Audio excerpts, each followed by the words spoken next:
이제는 이 등식을 어떻게 해석하는가, 특히 이 부분을 어떻게 해석하는가가 제일 중요한 부분입니다. fx의 근과 gx의 근 사이의 관계, 의미 등을 다 주는 핵심적인 표현이에요. 그래서 얘를 해석해야 됩니다. 이 식을 해석해야겠다. fx의 근을 기준으로 해봅시다. fx가 알파를 근으로 갔는데 그 점에서 접하지는 않는다고 할 경우 제일 중요한 의미를 갖는 이 부분이 어떻게 해석될 거냐면 이제 알파에서 따질 겁니다. g 알파예요. 그러면 f 알파 마이너스 3 한 다음 이 부분이 알파 플러스 h는 알파 오른쪽으로서 이렇게 올라가는 식이면 물론 올라가는 식이든 내려가는 식이든 같은 결과가 나옵니다. 같은 결과가 나올 텐데 저는 하나만 볼게요. 그러면 이 부분은 x축 위에 있으니까 그냥 나올 거고요. 그 다음에 알파 마이너스 h는 x축 아래에 있으니까 마이너스를 없애면서 얘가 되겠죠. 그런 다음 어차피 알파가 근이었으니 얘한테도 f 알파를 빼고 이 식에 이쪽에다가도 f 알파를 뺍니다. 그래서 알파에서의 미분계수 모양 만들고요. 일단은 이렇게 된 상태죠. 이렇게 된 상태인데 여기서 이 부분을 알파 플러스 마이너스 h, 즉 증가분을 마이너스 h로 생각한다면 마이너스 줄 수 있고, 그렇다면 이 부분은 알파에서 미분계수가 되면서 0이 됩니다. 0이 돼요. fx의 근은, 관통하는 근은, 물론 뭐 접하는 근도 의미가 있지만 일단은 fx의 근은 gx의 근이다 라는 걸 알 수 있습니다. 만약에 x라는 점이 이제 우리가 gx를 따질 때 x라는 점이 x축을 지나는 점이 아닐 경우에는 이 부분이 그냥 이 f 더함수 의 절대값이다 이렇게 표현할 수 있어요. 이 부분은 뭐 일단 생략하겠습니다. 이 부분 계산은. 그럼 정리해 봅시다. fx의 근은 gx의 근이다 까지 할 수 있고요. 그러면 g 알파가 0일 경우에는 반드시 어떻다? g 알파가 0이면 f 알파 마이너스 3이 0이든지 아니면 그 알파라는 점에서 미분계수가 0이든지 이런 정보를 우리가 알 수 있을 겁니다. 계속 끌고 올 거예요. 이제 fx가 3차 함수라고 했으니 뭐 3중근을 가질 수도 있겠죠. 물론 홈워크가 그렇게 줄 리는 없지만 그래도 왜인 건 확인하는 게 좋으니까 fx가 알파에서 근이었다 갑시다. 그러면 아까 전에 fx의 근은 반드시 gx의 근이어야 된다 했으니까 그 점은 일단은 gx의 근이 될 거예요. 그런데 지금 이게 3중근이니까 f 도함수 알파도 0이죠. f 도함수 알파가 0이라는 얘기는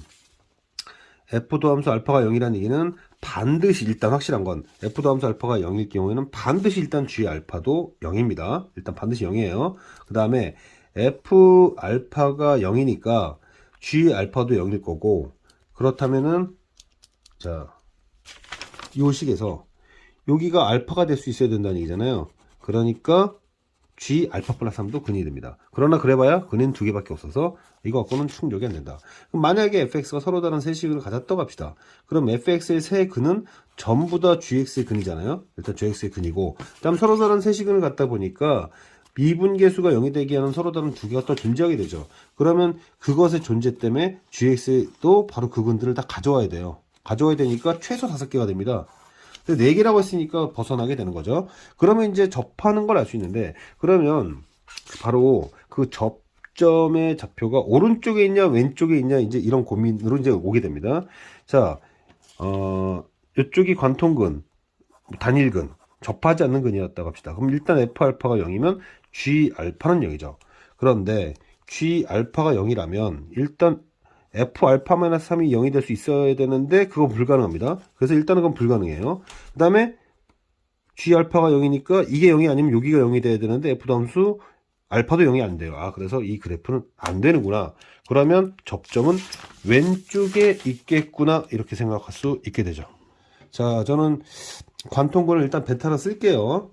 이 부분 근이긴 하지만 미분계수가 0이 아닌 걸 베타로 씁시다. 그럼 어쨌든 이 부분 때문에 g 베타는 0일 거예요. 그런데 다시 한번 g 베타가 0이었다면 f 베타 마이너스 3은 0이 되거나, 여기가 0이 돼야 되는데 0이 안 된다 했잖아요. 여기가 0이 안 된다 했죠. 그러니까 베타 마이너스 3이 0이 돼야 되고, 저는 이제 그 베타 마이너스 3을 작은 근 왼쪽에 있는 근으로서 그냥 알파라고 씁시다. 알파라고 씁시다. 그래서 이제부터 여기를 알파, 베타 대신에 알파 플러스 3이라고 쓸 거예요. 자, 이제 이게 두 개가 나왔습니다. F 알파 플러스 3이 근이다? 그러면 무조건 일단 뭐죠?